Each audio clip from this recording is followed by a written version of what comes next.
Hi there. Happy New Year. Hopefully 2017 brings you much in the way of positive things.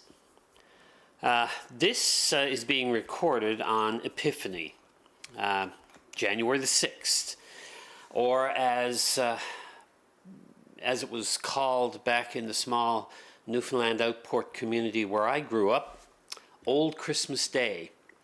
So this will be the last day for this particular mug. All things Christmas get put away over the next day or two. Anyhow, this particular episode is going to be all about filters. In particular, the infamy surrounding the UV filter. The number one accessory that most camera store representatives will sell you. Is it a worthwhile thing? For some, yes. For others, maybe not. And something that needs to be considered carefully depending upon the type of photography that you're doing. So, as this particular episode unfolds, I'll be taking a look at UV filters, some filters that are still quite useful, and some that have sort of gone the way of the dodo thanks to programs like Photoshop and post-processing. So, stay tuned. The question arises, why is there so much controversy about this piece of glass? Well, actually, the reasoning is quite simple. I don't know if you can actually see the reflections from this as I move it about, but these are basically just plain glass. If you spend enough money, you can get a very high quality optical glass multi-coated filter, which then is almost as good as the glass in your camera. Some of them may actually be quite acceptable. However, the big issue with these occurs when we are dealing with unusual lighting. Back in the days of film, and here's my film camera, film was sensitive to ultraviolet light. So, where would you notice this sensitivity? Mainly if you were shooting something like a landscape.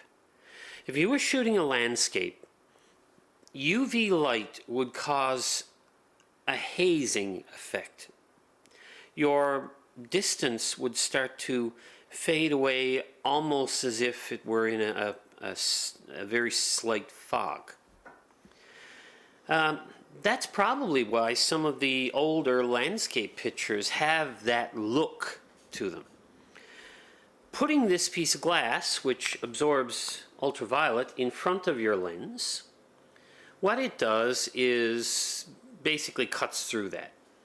By taking out the UV, it allows you to see more clearly. Now that's true of this. However, the sensors in digital cameras are not particularly sensitive to ultraviolet light. So, is this filter necessary to cut out the ultraviolet? No, not at all. So, what ends up happening? Well, salespeople then sell it to you as a way of protecting your lens. That is valid. I mean, there are some lenses, I believe, now you can correct me if I'm incorrect, if I'm wrong here, but I believe the f1.2 lenses from Canon, the 50mm and the 85mm, I believe that those L series lenses are only considered weatherproof and will only be warranted as weatherproof if they have a filter attached. The reason why, I'm not sure, but I know I did read that somewhere. So if I'm incorrect, as I said, just leave a note in down below so that I'll know. That's one example. Now, if you're buying a piece of glass that expensive, you are hopefully buying a filter equally expensive.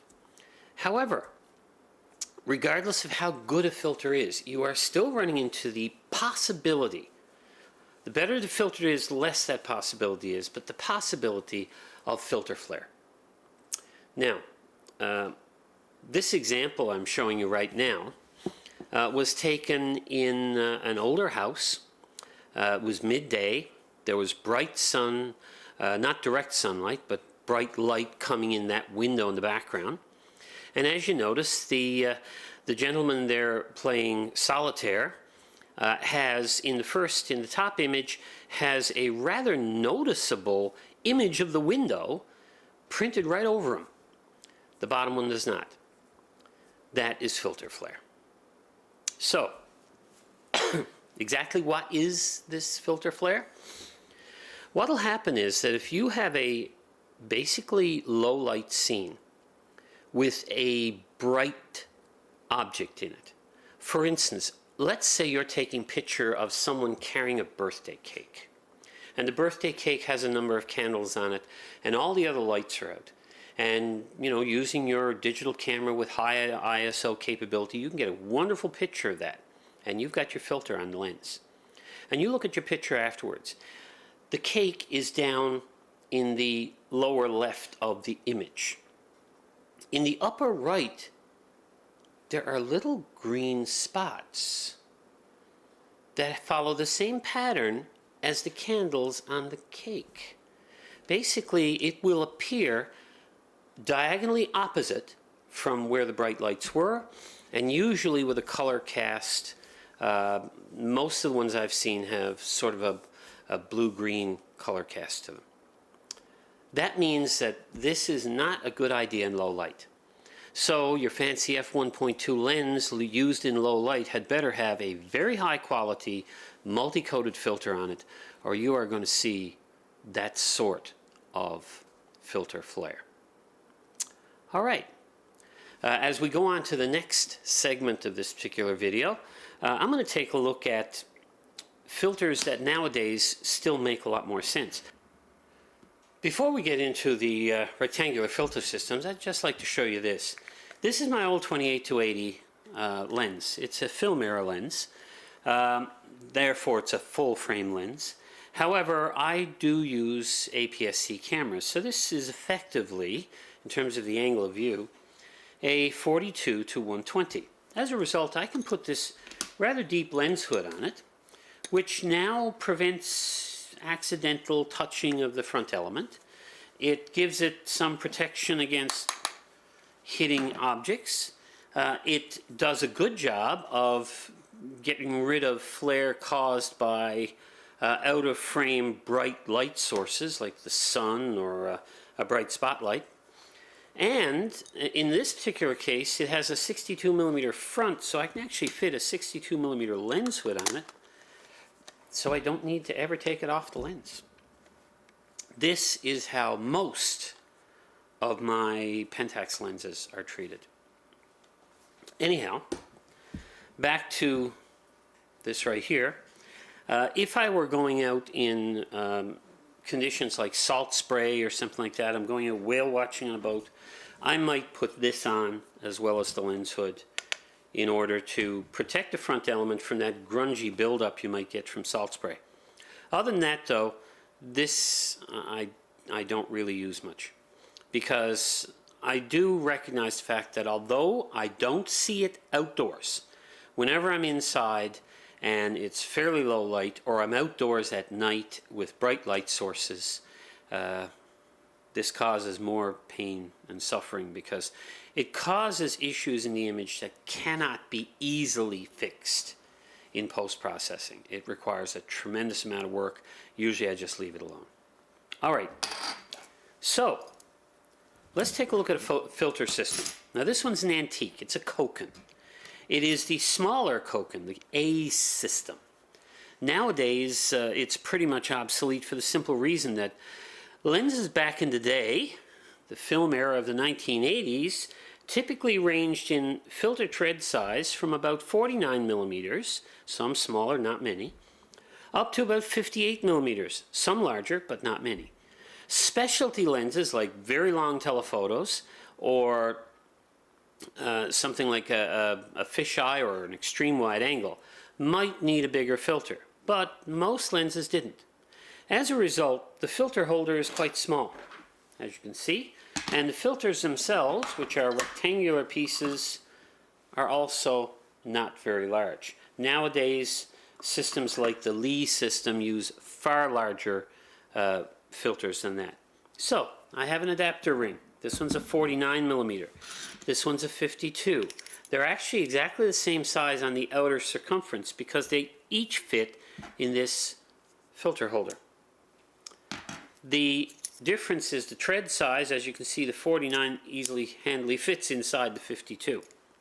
So, taking my 49 millimeter ring and screwing it into the front of my lens with the 49 millimeter thread. Some of my micro four thirds lenses are 46 millimeters. As a result, I use a step-up adapter that goes from 46 up to 49. I can then slide this into place. It simply goes in and snaps. And it has the ability to rotate because some of the filters, like for instance this right here, is your standard, excuse the dust, this is your standard graduated neutral density filter. I can slide this into one of the slots in the filter holder like so and move it up and down to correspond with the horizon line to darken my skies so I can get cloud detail and foreground detail without burning out the clouds or blocking up the shadows in the foreground. Very handy. But what if I'm going to shoot vertically? Well, of course, here's the neat part. Notice that I'm moving the camera, but I'm holding the filter adapter so that it stays in the same position. Another neat thing about filter adapters is that I can stack the filters. Here is a much stronger tinted filter. This would be great for sunsets and so on, where you want to add a little bit more drama to the sky. However, I can leave this one in place and add this one as a second layer to darken the sky even more while adding that warmth at the same time. So, this is what these filter systems look like. Now this, as I said, is an old one. This is a Cokin system. It is very small by modern standards. Now, I'm not going to get into the details of this because this is not something I use very often. I'm just showing it because it's one of the actual filters, types of filters that will still be of use. Now, in this box, I have some rather archaic pieces that really, some of them no longer have any value at all. For instance, look at this rather bizarre prism. What this allowed me to do, if I put this in front of my lens, what ended up happening is as I look through my lens, I now see multiple images with my main image in the middle and repeats of it around the edge in a kaleidoscope type pattern. A lot of fun, not necessarily all that useful, and for the most part it can be duplicated nowadays in Photoshop. Other examples of bizarre filters here, well, things like soft focus filters, not much use for those anymore. This one right here gives a very diffuse effect to the image. Again, you can still use it, it's still usable, it's still useful. However, for the most part, these are all things that nowadays can be duplicated in post-processing fairly easily. So anyhow, that is the system. It also has, of course, a lens cap, and it has other uses. Right now, the camera that is doing this video has one of these filter holders and two lens hoods stacked on it, acting almost like a matte box. Now, why am I doing that? Because I don't want stray light from the overhead lighting and the side lighting that I'm using to in any way interfere with my video. So the result is that I'm using it as a makeshift matte box in order to increase my video quality. All right, folks, remember, I'm not telling you to throw these away. I have them on some of my lenses. I know situations where they come in very handy. But please remember that there are places where you are probably better off removing this.